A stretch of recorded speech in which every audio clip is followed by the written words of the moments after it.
앞서 제가 이제 여의도 금융에 신용경색이 왔다는 그런 유튜브를 올렸었습니다. 그래서 요즘 이제 신용경색이 오게 되면 부동산 금융이 크게 변화를 하게 돼요. 그래서 이제 부동산 금융이 매입 확약 시대로 변경될 거라는 이 유튜브를 만들었습니다. 앞서 말씀드린 신용경색은 이제 레고랜드 사태로 촉박이 됐고, 그 다음에 이제 분양 청약이 저조하다 보니까 신용경색이 왔고요. 신용경색은 누구도 믿을 수 없어서 금융기관끼리 대출도 중단하는 것을 신용경색이라고 한다고 말씀드렸어요. 그래서 지금은 최악의 상황이고 채권 시장이 발작했고요. 그래서 전단체 대환이 중단됐고 금리가 10% 이상이 올랐습니다. 그래서 이제 지금 저번에 보여드린 것처럼 금리들이 뭐 주택담보대출 금리가 7.2%, PF 선순위 금리가 8.2%, 증권사 전산제 금리가 10.2%. 근데 이렇게 금리를 줘도 대출이 안 된다는 게 문제인 거죠. 그래서 이런 상황을 신용경색이라고 얘기를 합니다. 그래서 요즘 금융기관들이 그 매입확약을 한 것들에 대해서만 대출을 하려고 해요.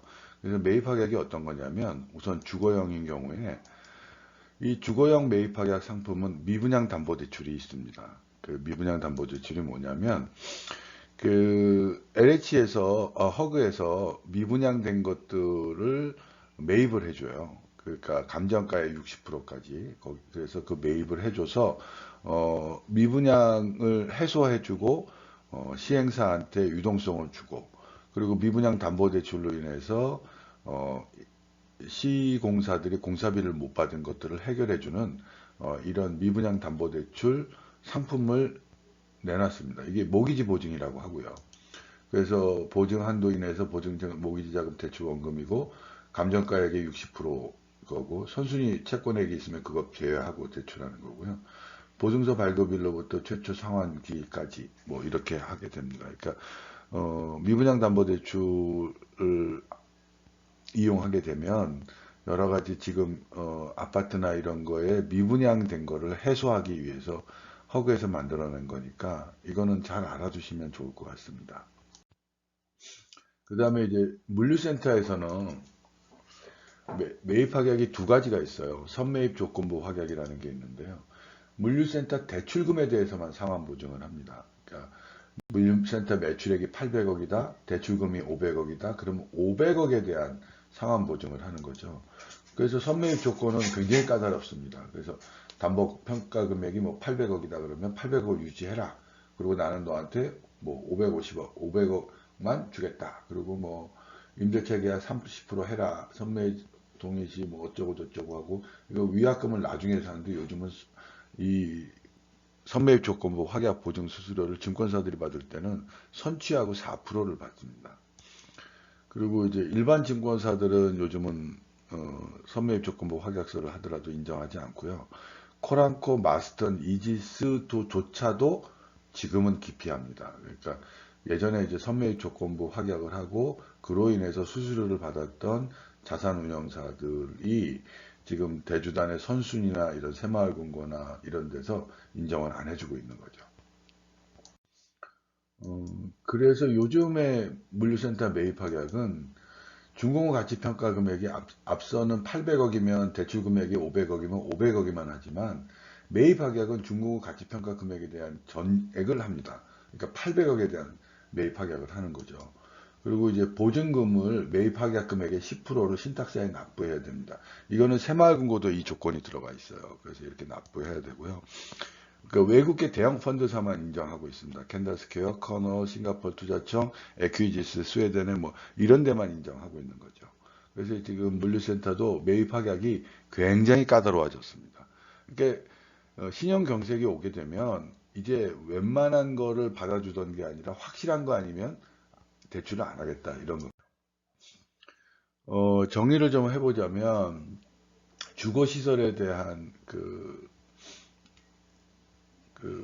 이제 담보대출 같은 거, 미분양 담보대출 같은 걸 하는데, 은행들이 이거를 취급하는 이유는 RWA라는 게 있어요. 리스크 웨이트 에버리지라고 해가지고, 그 가중치를 줍니다. 그래서 이제 현금이나 국채를 담보로 맡겼고 대출이 나갔다 그러면 가중치가 0%고요.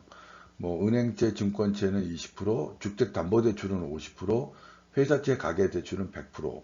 그러니까 이게 예를 들면 가중치로 해서 전체 대출금의 20% 정도를 대선 충당금에 쌓아야 된다 그러면 회사채, 가계대출, 기업대출은 20%를 다 쌓아야 된다는 거고요. 현금이나 중앙정부는 안 싸도 된다는 거고, 그 다음에 뭐 지방채 같은 경우는 그 20% 중에서 10%만 쌓아야 된다는 거. 이게 이제 RWA라고 하는 겁니다. 그래서 이제 자산건전성 분류를 지금 강화하라고 하는데, 이 적립 비율이 나오죠. 그래서 이제 정상, 요주의, 고정, 회수, 음은, 그 다음에 추정 성실에 따라서 대선 충당금을 쌓으라고 하는데, 저축은행의 대선 충당금을 지금 굉장히 강화시키고 있으니까 수익률이 더 대선 충당금이 올라가면 그 은행의 수익률은 줄어들게 돼 있죠. 그래서 안전한 국제 수준의 보증서에만 대출을 하려고 하고요. 누구도 서로를 믿지 못하는 신용 경색 시기입니다.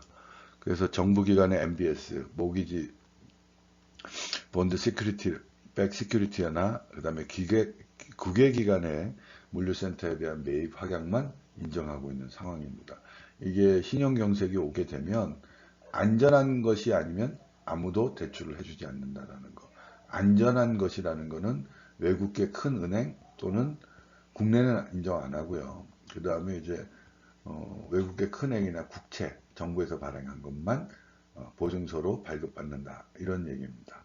감사합니다.